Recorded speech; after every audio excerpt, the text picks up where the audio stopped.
gimmicks, man. I'm tired of people saying we're behind gimmicks. What is this? The world is nothing but a big gimmick, isn't it? Wars, napalm bombs, and all that.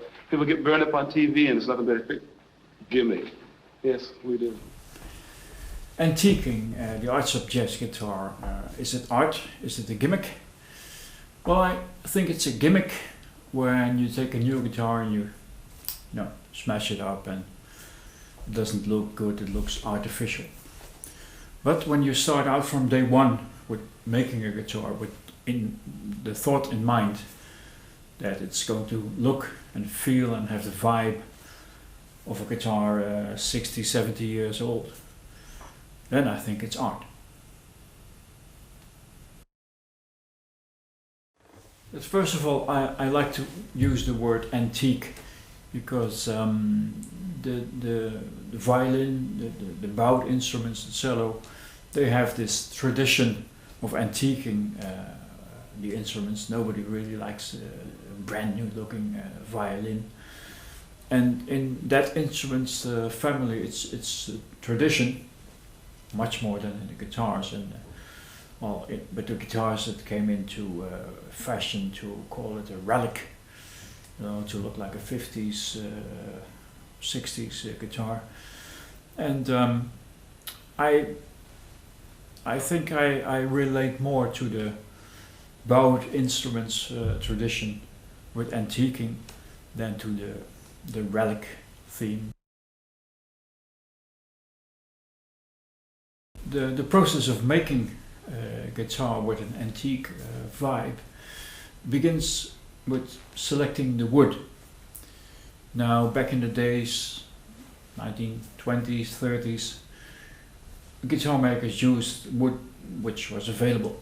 It wasn't selected and qualified as a great musical instrument wood or anything like that. Just good wood, spruce, maple, and make a guitar out of it.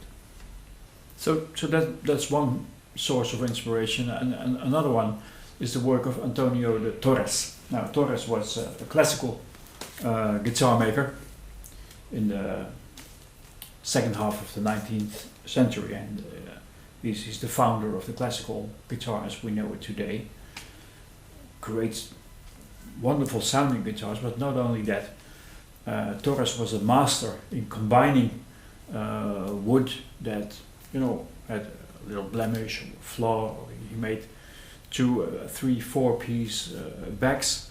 He was a master in combining pieces of wood that would otherwise be of not much use, and that's a continued inspiration for me because his guitars look so great.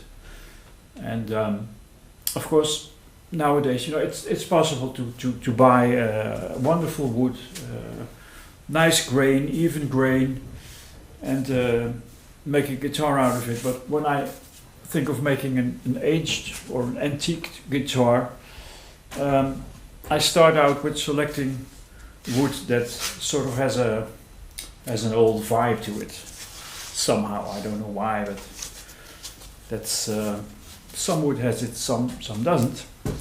Or start out with wood that's maybe too small for a 2-piece back, but would make a wonderful 3-piece back when combined with another piece of spruce. Like this 3-piece back. I had wood which was too small to make a 2-piece back. It's wonderful bird's eye maple, and it had this darker streaks over here, so I combined it with a lighter piece in color of bird's eye maple, and well, all of a sudden you have a really nice looking back. But it's not only the wood, it's also all the parts that matter. And for example, the binding, the color must be just right. White is white, doesn't really look aged, and it's very difficult to make it look like that. If you start using colored lacquer, it doesn't make it any better. So I start out with the right color binding, which is an ivory off-white color, and then the only thing I have to do is put clear lacquer on it, then it looks great. So this color is very important, and the color of the pearl inlays is important. You can choose white pearl, but also gold pearl, and gold pearl looks yellowish and has an old vibe to it. So that's a great choice to start out with.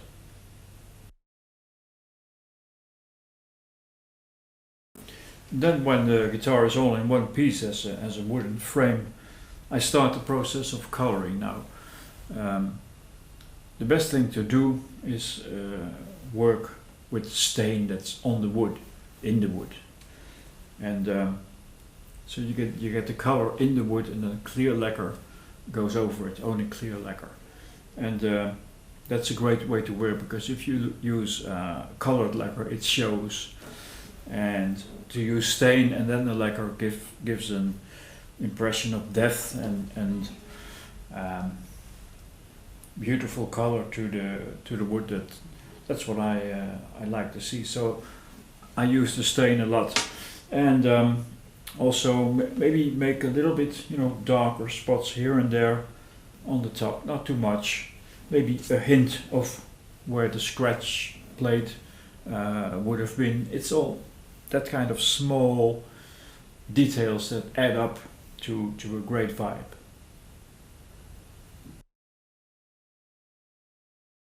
When all the stain is on, the color is on, then we go to the lacquer. And of course I use nitrocellulose lacquer, which is the traditional choice.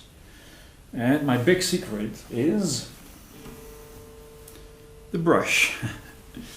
I use the brush quite a lot. I use a mix of the brush and spraying, and the purpose of that being to get as little as possible lacquer on the guitar, and especially on the top, where I like to see the lacquer sink into the grain. With its effect you see with many old guitars, that the lacquer continues to evaporate and it ages, and if you do only spray lacquer, you'll never get there. So it's a combination of the brush, the magic brush, and spraying that allows me to get a very thin layer that starts to sink into the wood after a few weeks. And it looks great after a month, 2, 3 months. Same with the back and side, of course, and I use a little more lacquer on the neck to make it feel, comfortable and smooth to the touch.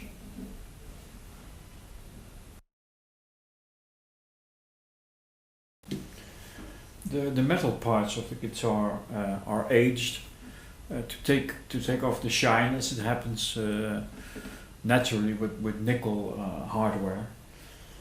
And then the process starts, which many people are a little bit scared about, and that is to make some nicks and some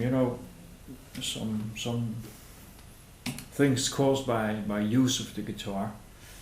And the trick here is to do it subtle and to do it with a natural approach. So many of the things happening to the guitar, the small dings and nicks, are random. Some are intentional, and it takes practice. And the next step can be to try to get some craquelé into the lacquer. Some guitars just jump into that, and others refuse it. But it's not. It's also a natural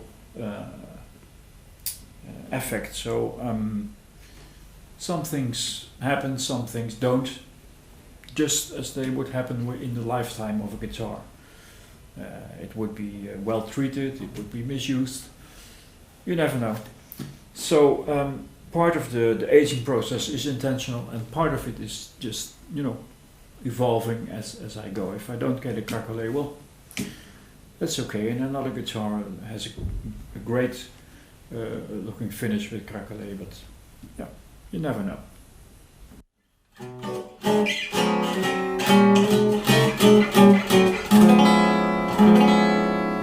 So does it help the sound of a guitar? No, I don't think so.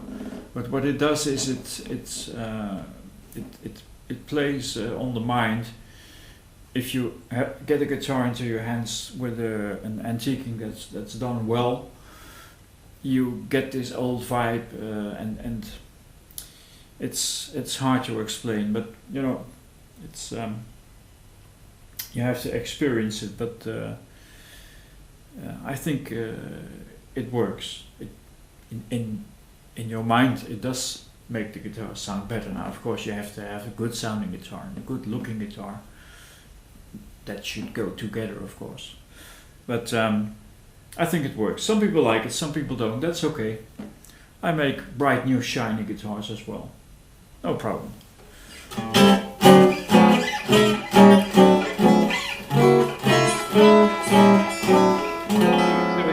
Gimmicks, man. I'm tired of people saying we're buying gimmicks. What is this? The world is nothing but a big gimmick, isn't it? Wars, napalm bombs, and all that. People get burned up on TV, and it's nothing but a big gimmick. Yes, we do.